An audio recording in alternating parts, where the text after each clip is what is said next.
a world where we have everything and it's still not enough, we're often left wondering, is this really it? Deep inside, you know there's more to life. You're ready to leave behind the old push your way through and claim the deeper, more meaningful life that's calling you. That's what we invite you to explore with us. We're your hosts, Stephanie Allen and Maren. And this is the Soulful Leader Podcast. Yay! Welcome to the Soulful Leader Podcast. I'm here with Stephanie. My name is Maren. And we're into that period of time where people are starting to realize the goals that they've set or the New Year's resolutions that they've set are falling away. And they're losing that New Year's momentum. And I think there are quite a few reasons for that. And I think we're going to talk today about maybe one that we haven't really considered before, which is, it's definitely something that not a lot of people talk about anyway, which is that if there's a saying that says, with great power comes great responsibility. And one of the things we don't think about with our goals is that as we move towards our goals and as we move towards our resolutions, we become more powerful beings. And I think that there's this intimidation factor around that and a fear of being responsible and what that means in our lives. So it's much easier to let the goal slide, let the resolution go, than to step into that empowered self that's calling us. Yeah, there's a belief system that if you take on more, you're not going to have the energy or the capacity. You're going to be overwhelmed. You're going to be burnt out. And, you're responsible. And I'm not saying about being responsible for everybody else. We're talking about the ability to respond to life, to what wants to. And I think that inner narrative is also a negative one, saying that it's burdensome or it's a struggle or it's going to be something bad, instead of this is really interesting because yesterday I was talking to somebody who was having a dream, a realization. And they said, oh, if I could just, do something that would give me like $1 million to do this, I would do it all the time. And then she goes, no, not $1 million, maybe even like $1,000. Like she downgraded it. And I said, well, what if somebody could give you $1 million to do what you love and what you find beautiful? Well, she goes, I felt like that was just a little bit too much to ask. I was being greedy. Mm. And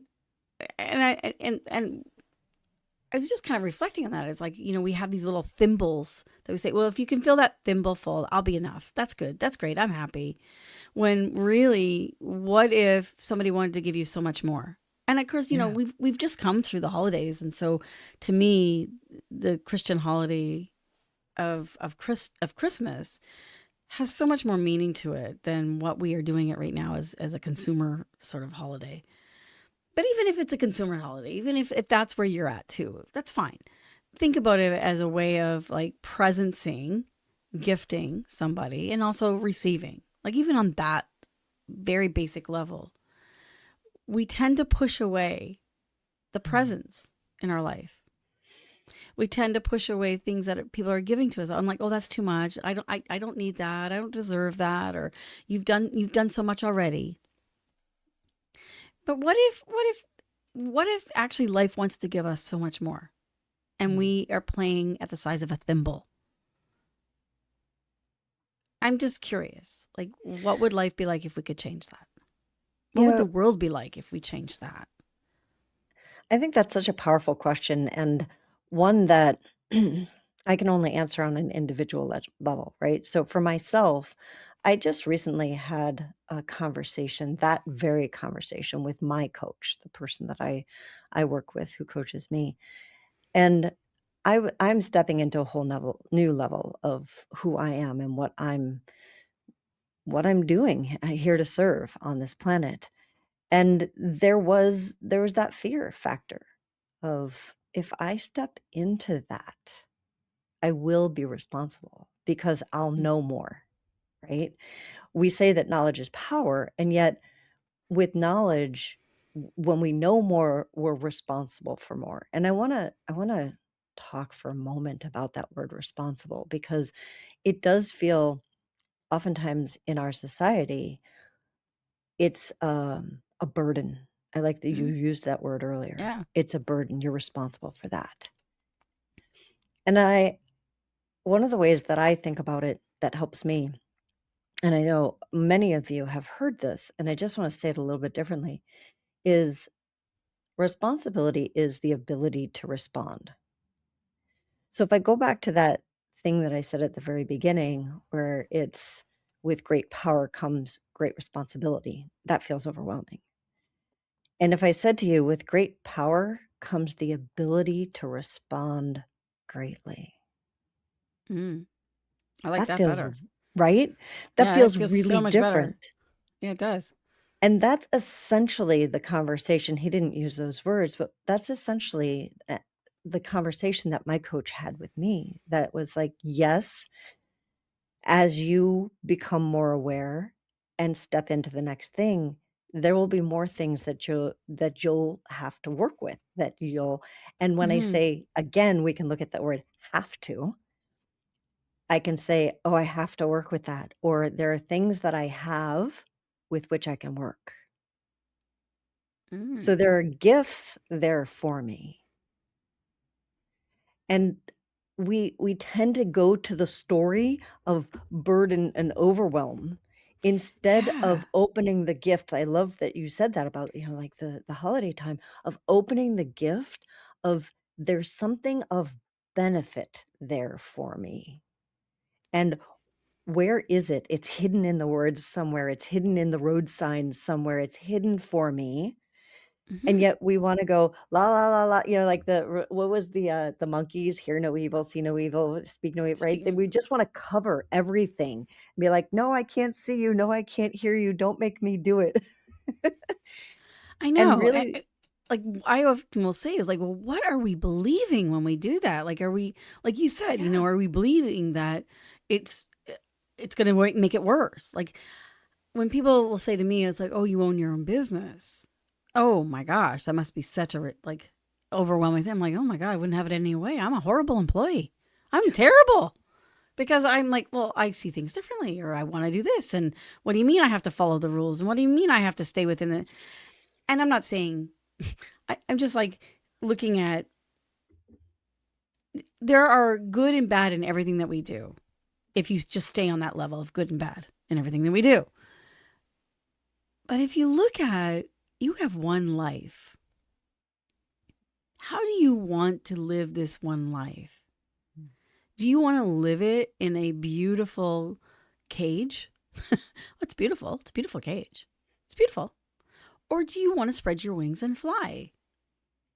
and that cage is the fear. Right. And it's like, well, this cage is good enough. It's beautiful. It's pretty. It's the thimbles that you're talking about. Right. I got those little Okay, just thimbles. this little bit. And I think we go, oh my God, but what happens if the door opens and I set myself free out of this cage? I might die. I might just fall to Mm. the ground and die. Yeah, well, that could happen. But here's the thing, there might be some things you could learn in order to spread your wings, in order to learn how to flap those wings and discover. And it's like, I don't think we ask big enough questions to ourselves, like the what ifs. And I related it. I'm relating this to, like, being able to build a practice to be skillful, to become more responsible, or the ability to respond greatly. I love that. And that is a practice that takes skill, and it's worth it. And someone was saying to me the other day, they're like, I don't think people want to be responsible. I don't think people want to be awake and aware and conscious Yeah. and read their future. I think they just want to, like you said, nah, nah, nah, nah, stick your fingers in your ear and go, nah, nah, nah, I don't hear it. And I think about this being in relationships or in life when we've had quote unquote red flags. It's like, Mm. oh, the signs were there. Wasn't going to be a good relationship, but I ignored them. And after I don't know how many red flags, then all of a sudden I really got my heart broken. But what if you could catch those red flags earlier? Well, I don't want to, part of us can go, well, I don't want to catch them because I just want to be in the moment. I just want to like experience it. Yeah, but that's like driving down a street and there's a sign that's flashing saying, slow down, detour ahead, men or people at work. If you don't pay attention to those signs, you're either going to take out one of those people at work or you're going to fall into the hole or it's going to cost a lot to your car, to its damage, to the inconvenience. And that's true in our life too. If Yeah. we don't build the skill to look at the red flags or to look at, the signs and the wonders that are happening and not judging them as right or wrong or good or bad, because then we get kind of concrete. We think it's like a concrete block. Well, we can't change it. There's a red sign and there's no other way. I have to go take the detour. Well, do you? Or maybe there's another way, or maybe you stop and you walk, or maybe maybe there's so many different choices that I don't think we give ourselves choices. We don't. It's an either or kind of a choice instead of like, well, what if there was lots of different ways of looking at it or experiencing it or walking through it? I want to go back to what you said about it's a skill. Because I think that people assume that you either know or you don't. Well, You yeah, there's that either, either or again, right? right? Yeah. And they don't think about it as, our trades people understand skills. Or anybody, actually everybody who does work. We think of work as a skill. And that's, Mhm. I have to learn this skill to be able to do my work, et cetera, et cetera. We don't think of our life, living life, as a Mhm. skill. Yeah, good point. And so, here's a great question. What might it look like if you were to live a more skillful life? Yeah, what a great question. And And what would you need in your life to make it be more skillful? Like, are there individuals that you would maybe recruit to help you build some skill, or where do you need to go to to even learn this? understand what Yeah, that means for you. right. Like we kind of look at it as a way of like, oh, this is the job I want to have when I grow up. So therefore I have to go to college or university or a trade or whatever. We don't tend to look at it as our life of like, well, what is it that you want out of life? Well, I want more peace, or I want more joy and happiness or health. Well, there's going to be certain skills you're going to need to develop in order to get there. Where do you need to go? Who can help you? What kind Right. of skills do you need? These are great questions that we don't look at it. I think, and it's not concrete. There's just one way to do it. There's many, Yeah. many ways to unfold that in your life. There's many possibilities. And it has to start with the willingness to unfold it. Mhm. Because if you are going through life with your fingers stuck in your ears, la la la la la, I don't want to hear you, right? Kind of like I was approaching, something that I've been wanting for most of my life is starting to change in me. And I'm feeling the change and it got scary. And so I knew that there was a part of me going, "Oh my God, I don't want to go there because that's scary as all get out." And so I took it to my coach and said, "I want to talk about this. I need help." And there's, again, skillfulness with life, right? Mm-hmm. I wanted to be skillful. I didn't want to go back to who I was. And I was scared to go forward to who I'm becoming. And so, what do I do with that? How do I deal with that? Mm-hmm. I didn't want to go through life with my la la la la la, I can't hear you in my ears, or, like I putting my hands in front of my face. And so it started with a willingness to even recognize that, like, yeah, I'm in this no man's land right now where everything that I've said that I want is right there on a platter in front of me. And I am scared to move forward Mm-hmm. into it. Mm-hmm. And it did come from, as I said earlier in the conversation, from that fear of, oh my God, I'll be responsible then. Right. And at the same time, I will have the ability to respond then. So And I, so I love that's that. I love how you're switching it around because I think, to ask ourselves and to ask each other, when you hear the word responsibility, mm, what is your relationship to that? it's a great question. Have you had people in your life that were supposed to be responsible and weren't? Were neglectful instead? Or, we vote people into power or, support people who are supposed to be responsible and they're not. And so, what do we tell ourselves? I think there's a whole lack of trust in that too. And that equates, sometimes we bring it inward to ourselves and it's like, well, I don't trust myself with that much power. I don't trust myself with that much responsibility. I don't trust myself with that much money. I don't trust myself with that much, love or capacity. So we go back to the thimble and say, I'll just take that, thanks. I can deal with this. So what do you have to say about that, Maren? Well, it starts with the willingness to look at it because that's a vulnerable place. To be willing to say, hey, I recognize that I'm the problem. Yikes. Yeah. And the power in that is that if I'm the problem, I'm also the solution.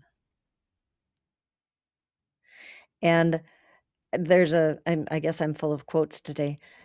There's a quote by Marianne Williamson that says something around like, our true fear is not our inadequacies. It's our power. It's our light. It's recognizing how powerful and filled with light Yeah. we are. And I think that's true. And we hide behind our inadequacies and we say, oh, I'm so scared of that. I'm so scared of that. And what would it look like to switch that around and say, what if I'm really scared of my true power and what I could bring to this world and to myself and to my family, to those that I work with? Yeah. What if you were not afraid? What then? Mm. And I think that it does come from a place of not trusting, and we've been trained to not trust. Mm-hmm. And I think that there's a difference between discerning. And so I was about to say a difference between discerning and not trusting, right? So it's important for us to be discerning and not just blindly go through life. And it takes us circle back to what you were talking about earlier of people being unwilling to look at the signs. And they're going to either plow through the sign that says Mm-hmm. detour, men at work, people at work, and hit those people or cause damage to themselves or cause damage to their car, or they think the only option is to take the detour. So it's Mm-hmm. this or that. There's no, okay, well, what does that detour mean for me in Mm-hmm. this moment? And taking my own power and my own autonomy and saying, what can I do with that? What does that mean for me? Mm-hmm. That's where we build trust for ourselves, is by asking those questions and by stopping in each of those moments and saying, okay, that might be for me. That might not be for me. How will I know? We have to start the conversation. I think also trusting not just ourselves, because that can be kind of looking navel gazing at times. That's a part of it. But even thinking like trusting something greater. Something that I always say, like in my yoga class, when, who put that air in your lungs? Who's making your heart beat? That's kind of a Rumi quote too. Who sees with your eyes? Who hears with your ears? Who speaks words with your mouth? Like, who is that anyway? Like, there is an awareness that is present.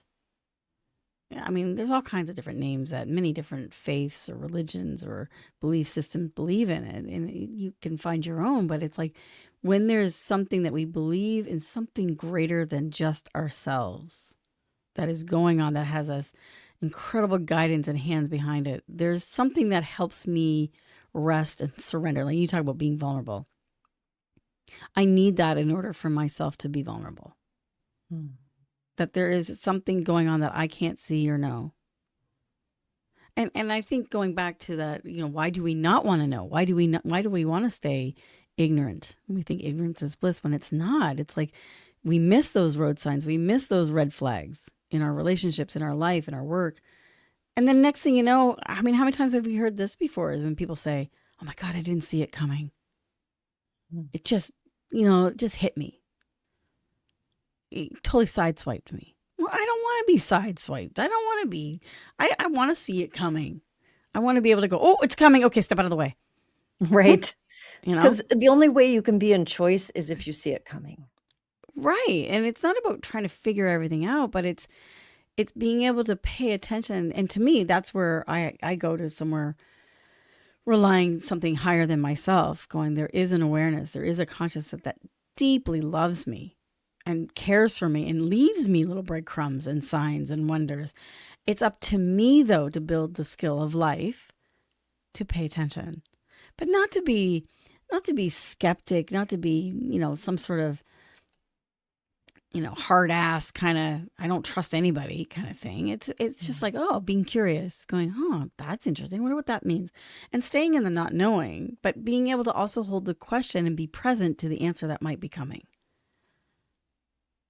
And I that's not a skill that is taught. And I was in a meeting last night and somebody was asking all kinds of really great questions. And I was just in awe and wonder of like, wow, be able to ask really good questions. Like, I don't even know the question to ask sometimes. Like, that's so cool. That's a great skill. question. Right. That's a great skill. And that's what I think of is like, that's a skill I would like to have more. And that's been something that's been on my skillful list for a long, long time, is to ask better questions, which allows me to stay in the uncomfortability and to let go of the old stories that I'm telling myself that might be causing me, like I said, about what I believe about responsibility. If there are old stories in there, there's no space or room for possibility to come in. There is no choice. Without awareness, you will not have freedom and choice. And everybody, it's as it seems, we say we want freedom and choice, but maybe we really don't. Maybe we want someone dictating to us what time we go home. Like, think about back to COVID. You can't do this. You have to have 6 feet apart. You have to wear a mask. Like, at first, everybody complied. And then after a while, people, not so much, So it does oftentimes feel easier to just like, we're going to go back to that word responsibility of like, I'm not responsible. I was told I need to do this and I'm going to do it. And then now I can put the quote unquote blame on somebody else. Well, the other thing that happens is when I put the blame on somebody else, then I also have no choice for myself. That means that I'm always under that thumb, if you will, and I'm not developing my skill in being able to discern, being able to choose, being in charge of my own life. You essentially just gave your power away to someone you just blamed. Exactly. And I think that's a real key. If you catch yourself blaming someone, you're literally giving them your power. And then, of course, the blame returns back into shame. And that's where we literally weigh ourselves down. And again, we erode our powerless. We make ourselves powerless. And to make it practical, even more practical than that, is that when it returns to us we start to feel it in our bodies. When you said it weighs us down. So it could be showing up in your body as literal weight. It could be showing up in your body as dis-ease, which we call illness. It could be showing up in your body as migraines. It could be showing up in a string of bad relationships. Like, it doesn't just magically go away. Just because we're ignoring it does not mean it goes away. I'll tell you, I think this is all coming up because we've just finished the 12 days of Christmas just a few weeks ago. And it's something that we as a Soulful leaders, we have as a yearly practice every year. So, if you missed it, no worries. It's going to come about again. Look for us this December, every December, actually. And it is a practice that I've done, and Maren's done for a long, long time too, but I've done for like decades. And I still don't feel adequate. And I think that's the other part of it in our society. We think we have to reach a certain level and a certain level of excellence or proficiency and I want to empower you all that are listening to let that go. Like, what if the skill of life was never ending and it was good, it was enjoyable? Like, it doesn't have to be a burden. And so, rewiring our inner thought processes that it's okay to make mistakes. It's okay to ask questions. It's okay to be vulnerable. It's okay to have someone to help you and support you. It's okay to receive and to give. Like, what if everything was actually really great and it was helping you build skill no matter what? No matter I want to what. say it's actually better than okay for all of those things. All of those things are what we actually are striving for. They are what make an exceptional life. Mm. And if there's any part of you that gets excited about an exceptional life, then you don't want to be shuffled along with everybody else along the same stream and down the same Right. detours. But I'm wondering even if we even know what an exceptional life is. We don't. We're exploring that. It will be different for Right. every single one of us. So, and for all, yeah, I mean, what does that even mean? What would you like it to mean in your life? I think, we're posing lots of different questions and I love the questions, to allow those questions to just percolate within you and let them be conversation starters with other people. Like, have those conversations. Yeah. Not to get to the answer or to figure it out, but to open up possibilities for you. And to go back to the very beginning of the conversation, where it's mid January and we're starting to go about our goals. When we stay in the quest, in the question, in that place of possibility, that opens the door for the excitement of the goals that we're setting to continue. So we get less bogged down and we actually achieve more because we're in that quest. Mm-hmm. It may seem ass backwards, and it's actually not. What we've been doing as a society is the stuff that's backwards. So, Yeah. and if you're interested, as you know, we do our podcast every other week, or maybe you're new and you don't know. So we offer a podcast every other week. In those in between weeks, you can find a blog post from us and we send it via email. So head on over to our website, tslp.life, and sign up for our email list. We never spam. And or watch us on YouTube. So you can find us, you can see our little talking heads on our YouTube channel, which is The Soulful Leader. You can also find us on Facebook and LinkedIn under The Soulful Leader. And we look forward to hearing from you, getting your feedback. What would you love to hear us talk about? Do you have a subject in mind? Let us know. See you in 2 weeks.